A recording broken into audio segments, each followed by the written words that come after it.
Ìgbà ìpọ́njú là á mọ̀rẹ́ o, ẹni tó kú ni kù lásìkò ebi kúrò lọ́rẹ̀ẹ́ ẹni, áńgẹ́lì ni wọ́n. Ọ̀rọ̀ olùkọ́ ẹni dàbí ọ̀rọ̀ ọkùnrin tó fi ìfẹ́ gba ìbálẹ̀ ìdí obìnrin ni, títí láé ló yẹ ká mọ rántí wọn. Ẹnikẹ́ni tó bá wo ìsàkún ìgbà tó rárìsá wípé le tó wá mú nínú tó ní fáwọn tí ò ní pẹ̀lú ọkàn tó mọ́ láì ṣe fún pàṣípààrọ̀ tàbí ẹ̀san àpàpàǹdodo tó fẹ́ rí, irú wọn ló yẹ ká máa pè lọ́rùn tẹ́dùmàrè fi kádàrá kórí ó dúró lára. Tó bá nírú wọn kan tàbí méjì, fàkókò yìí wí àdúrà ìdákẹ́jẹ́jẹ́ ṣe lọ́kàn ẹni márùn fún wọn pé wọn ò ní kú, pé wọn ò ní nù, ẹlẹ́ran wọn ò ní jẹ́gun, póore ò ní bu wọn lọ́wọ́, paríparí ẹ̀ sọ pé wọn ò ní lùgbàdì àìsàn.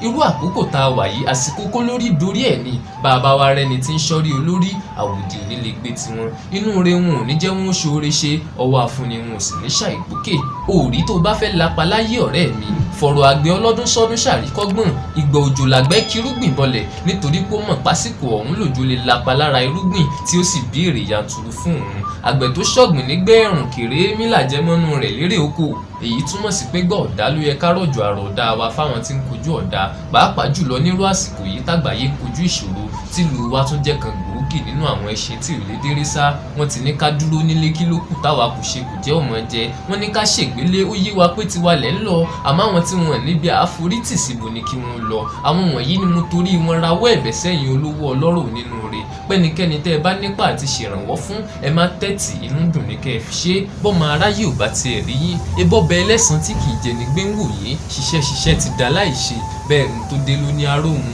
màálù olóhùn sáré, òkun ẹsẹ̀ ni ò jẹ́. Ìfọwọ́sowọ́pọ̀ la lè fi rẹ́yìn ìgbà yìí, ká gbárùkù tira wa ranra wa lọ́wọ́ la lè fi kápá COVID-19. Ẹ dákun ẹ ṣèrànwọ́ fún gbogbo àwọn tẹ́ ẹ lérò bí kò yẹ, ibi tẹ́ ó ti gbá èmi ò lè wí, ìgbà tẹ́ ó gba olúwa ló mọ̀, ṣùgbọ́n tó dá mi lójú tèmi kọ́mọ níwà lè fọwọ́ ẹ̀ sọ̀yà ní pé ó gbà dandan ni. Èmi ìbá ti ké gbàjarè síjọba dípò bí mo ti ń rawọ́ ẹ̀bẹ̀ sí yín, ṣùgbọ́n kí ni láríjà ìbòsí tíjì ń ké níwájú òkè. Àwa ti mọ̀ pé kò sí ní tátẹ́gùn wa fẹ́ fi gígẹdú wọn ṣe, ṣùgbọ́n bó dijọ́ ọjọ́ kan ọ̀dàlẹ̀ ò ní lè yọ́lẹ̀ dàmọ́, òun burúkú ló kù tí ọmọ yọrù wọn ṣe. Kọ́mọ níwà lórúkọ tèmi o, ẹ dákun ẹ ṣèrànwọ́, ìlú ò rọgbọ.